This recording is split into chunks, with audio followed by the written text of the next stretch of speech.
Okay guys, നമ്മുടെ കൂടെ ഉള്ളത് നമ്മുടെ സ്വന്തം സഞ്ജു സാമിനാണ്. അപ്പം നമുക്ക് പുള്ളിക്കാരോട് ചോദിച്ചറിയാം എന്തൊക്കെയാണ് ദുബായിലെ വിശേഷങ്ങൾ, ഇവിടെ വന്നിട്ട് ഹൗ എക്സൈറ്റഡ് ആർ യു?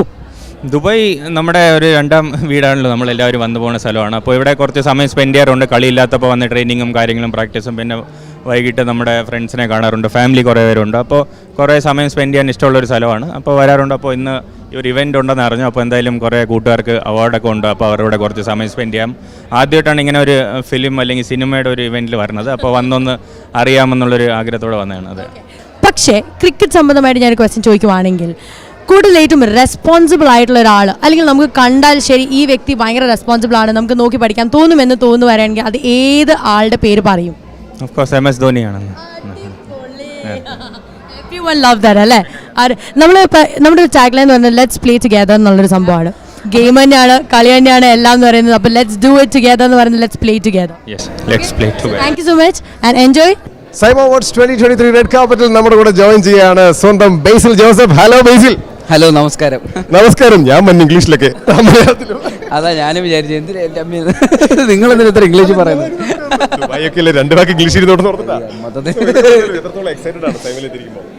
നല്ല എക്സൈറ്റഡ് ആണ്. ലൈക്ക് ഈ ക്രൗഡും ഇങ്ങനത്തെ ഒരു സ്പേസും നല്ല എക്സൈറ്റഡ് ആണ്. ഞാൻ 2019 ഇതിനു പോകുന്നത്. അതിനുശേഷം കോവിഡും അതൊക്കെ കഴിഞ്ഞിട്ട് ഇപ്പോൾ വീണ്ടും ഇപ്പോൾ ശരിക്കും പറഞ്ഞാൽ അഭിനയത്തിന്റെ തിരക്കിലാണോ സംവിധാനത്തിന്റെ തിരക്കിലാണോ?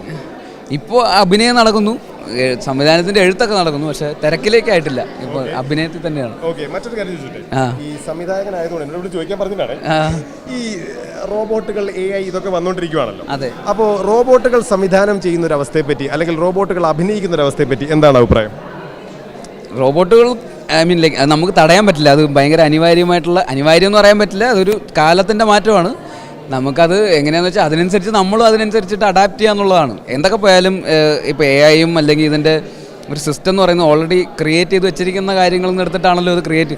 പക്ഷേ ഫസ്റ്റ് ഓഫ് ഓൾ അത് ക്രിയേറ്റ് ചെയ്യുന്ന ആൾക്കാർ എന്തായാലും ഉണ്ടാവണമല്ലോ. അതുള്ളിടത്തോളം കാലം ക്രിയേറ്റേഴ്സിന് ഒരു സ്പേസ് ഉണ്ടാവും തോന്നുന്നു. തന്നെയല്ല, ഇമോഷൻസ് ഒന്നും എന്തായാലും റോബോട്ടുകളെ കൊണ്ട് ചെയ്യാൻ പറ്റില്ല അല്ലേ? അപ്പം അങ്ങനെയൊക്കെ പറയാ.